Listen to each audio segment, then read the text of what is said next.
how to see adult content on Instagram. So yeah guys, let's start the video. So if you are new on this channel, so hit the subscribe button, make it 1000 as soon as possible, and like this video.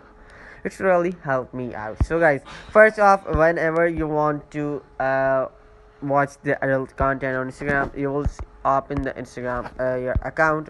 After that, once you have opened your account, you will go to your profile at the bottom right, then tap on the three dots at the top right corner of the screen, and after that select content and preferences. Once you tap on the content and preferences, you will see the sensitive content.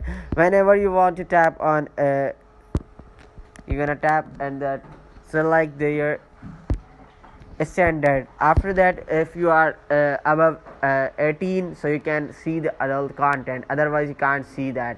So yeah guys, this is how you can do it. If this video was helpful for you guys, so please like and subscribe for more videos like this. See you guys in the next video. Bye.